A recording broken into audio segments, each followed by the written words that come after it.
Nous allons voir maintenant des exemples d'ordre vocal appliqués à des racines avec des noms simples. Donc, des noms simples médicaux avec leurs concepts dérivés. Voilà, prenons notre ordre vocal fa'il qu'on a vu. Donc, fa'il, sujet qui exécute l'action. On l'appelle l'arabiya fa'il, ism fa'il. Donc, celui qui est. Donc, celui qui est latent, on va l'appeler kamin. Kamin. Vous pouvez déduire à partir de ça, comme vous connaissez l'ordre vocal, vous pouvez déduire la racine. Donc, si vous enlevez les voyelles simples ici, vous enlevez ça, et vous enlevez le soukoun, donc il vous reste la racine. La racine, c'est que, me, ne. Que, me, ne. Que, me, ne. Kamin, c'est latent, non apparent. Quelque chose qui, on dit que la maladie est latente. Ça veut dire qu'elle n'est pas apparente. Le malade, on ne voit pas des signes chez le patient, chez le malade. Mais la personne, elle est malade. Marqueur. Donc, vous voyez l'équivalent ici de latent. Donc, je reviens à latent. L'équivalent en français, c'est ajouter le suffixe en. Donc, pour désigner celui qui exécute. Ici, marqueur, vous voyez quand heure c'est aussi en français, veut dire le sujet qui exécute l'action. Donc, qui marque la tumeur. Le marqueur, on dit un marqueur tumoral, c'est un marqueur avec lequel on peut savoir est-ce que la tumeur existe ou non. Et donc, ça peut être un dosage dans le sang, et on dose une molécule qui va nous dire que le patient est là, par exemple, très probablement une tumeur, un cancer du sein pour une femme, un cancer de la prostate pour un homme, par exemple. Par exemple, la PSA, c'est un marqueur de cancer de la prostate. C'est un marqueur du cancer de la prostate.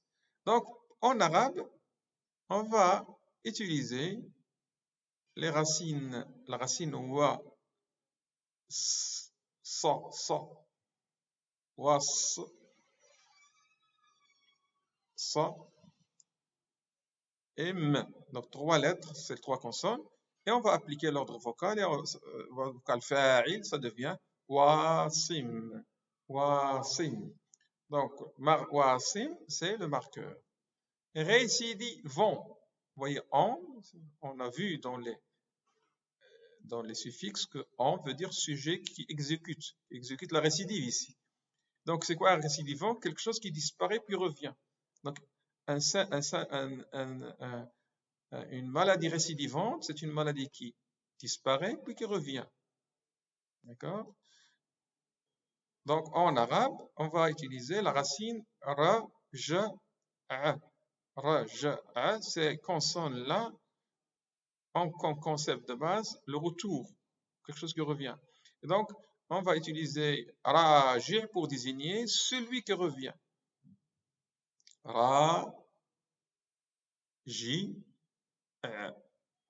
Récurrent.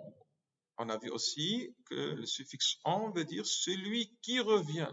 Donc, qui revient, c'est aussi un symptôme, souvent c'est pour les symptômes. Donc, un symptôme qui disparaît et qui réapparaît. Disparaît et réapparaît. Par exemple, on va dire qu'il existe une dyspnée récurrente. Une dyspnée, c'est une difficulté à la respiration. Et récurrente, ça veut dire qui disparaît et qui revient. Récurrente qui revient. En français, en arabe, on va utiliser les lettres consonnes que, ce comme racine. Et on va appliquer notre ordre vocal fa'il pour devenir nakis. Nakis. Invasif. Invasif, if aussi veut désigner celui qui envahit. Donc celui qui envahit, donc donc envahit. Donc la tumeur, on dit une tumeur invasive. C'est une tumeur qui ne reste pas dans sa place. Il va envahir les organes voisins. Lorsqu'une tumeur envahit les organes voisins, c'est une tumeur qui est maligne. Donc, marad khabith, waram khabith. Donc, pour désigner invasif, on va utiliser les consonnes je, e et ra. Donc, ici, pardon, ici, vous avez, au lieu de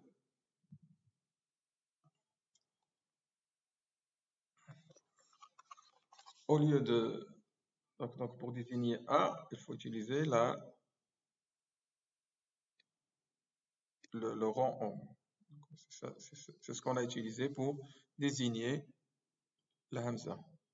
Donc c'est une hamza.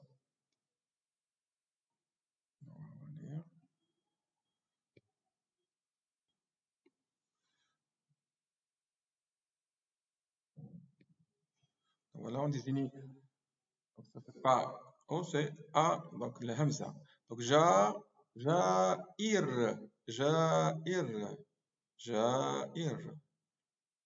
Donc en même temps, pour les amis français, les amis qui sont un peu initiés à l'arabe, ils peuvent appliquer ce qu'ils ont appris. Donc là, l'écriture est symbolisée. Donc jair, détresse, détresse qui gêne la respiration, qui gêne la respiration. Donc quelqu'un qui a une détresse, on va dire qu'il a quelque chose qui le gêne, quelque chose qui le gêne. Cette chose qui le gêne, qui est la détresse, on va l'appeler da'iq. I. Et la même chose, la hamza c'est A0 et pas le A avec deux points. Donc ça c'est le A avec deux points. Donc là c'est des erreurs qu'on a commis ici.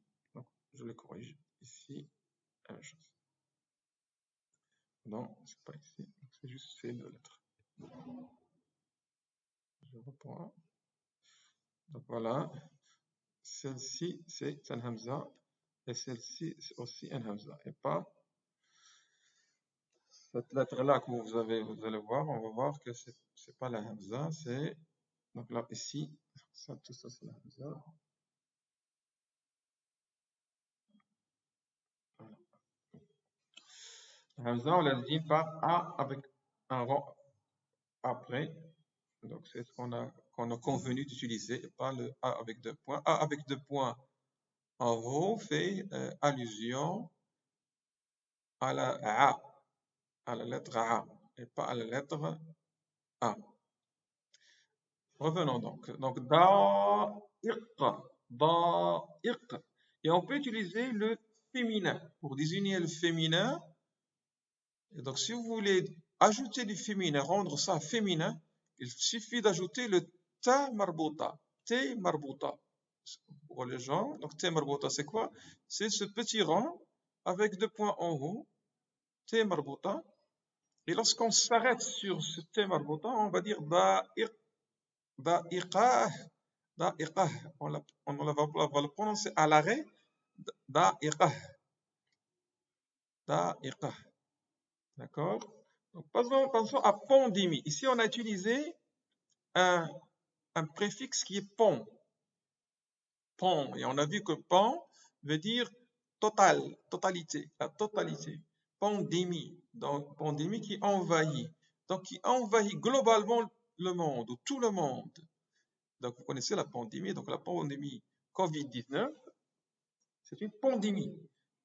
Et donc, il envahit tout le monde. Tout le monde. On l'appelle pandémie. Pandémie. Pandémie. En arabe, on va utiliser les lettres J, E et H. Et on va dire Ja'ih. Ja'ih. Et on préfère utiliser ici le féminin pour désigner le contexte. Donc, Ja'ihah. Ja'ihah. Donc, vous voyez qu'on peut utiliser le masculin ou parfois, en fonction du contexte, si on va désigner une action qui serait plutôt liée à un adjectif, parce qu'on peut utiliser cet ordre vocal pour qu'il soit un adjectif. Donc, lorsqu'on dit maladie,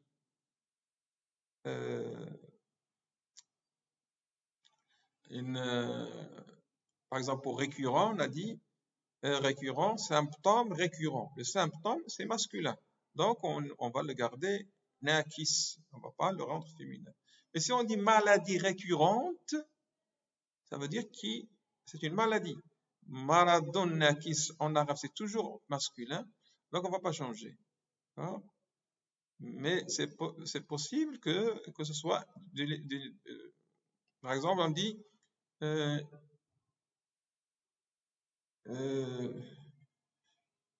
lorsqu'on va dire invasive pour quelque chose qui est féminin, ça devient féminin. Et si on est obligé de rendre même en arabe féminin, on va ajouter le tamarbuta et qui se prononce à l'arrêt ah. D'accord?